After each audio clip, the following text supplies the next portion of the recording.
வணக்கம் நண்பர்களே! இன்னைக்கு நம்ம அழகே அழகு சீரியல்ல நம்ம சுரேஷ வந்து பார்க்க வர்றாங்க. யாரு? நம்ம பாக்கியராஜும், மலரும் தாங்க. வந்து அந்த காயம் எப்படி ஆச்சு? ஏதாச்சுன்னு மாத்தி மாத்தி கேட்க கடுப்பாகுறாப்புல. "அட ஏன்யா நீங்க வேற அதையே கேட்குறீங்க?" அப்படின்ட்டு.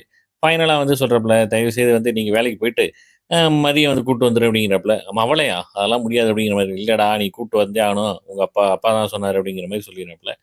சரின்ட்டு இங்கிட்டு அடுத்து மதிய காட்டுறாங்க. மதியம் காலேஜ் வர்றாங்க. எல்லாரும் வந்து குட் மார்னிங் மிஸ் நல்லா படிங்க அப்படி இப்படின்னு வந்து வழக்கம் போல வந்து மிஸ்ஸுக்கே உரிய தோரணையில வந்து ஸ்டூடெண்ட்க்கு சொல்றாங்க. அவங்க அம்மா வந்திருக்கிறத வந்து பியூன் சொல்ல போய் பார்க்குறாப்புல. பார்த்துட்டு நல்லா இருக்கியா இருக்கான்ட்டு பேசிட்டு வர்றாங்க.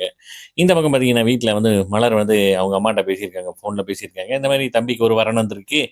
வரன் நல்லபடியா அமையும் அப்படிங்கிற மாரி வந்து சொல்லிட்டு இருக்காப்புல. இதெல்லாம் வந்து பின்னாடி வந்து பார்த்தீங்கன்னா, அவங்க மாமியார் வந்து நம்ம மலர் வந்து அவங்க மாமியார் வந்து அத பார்க்காமலேயே வந்து பேசிட்டு இருக்காப்புல.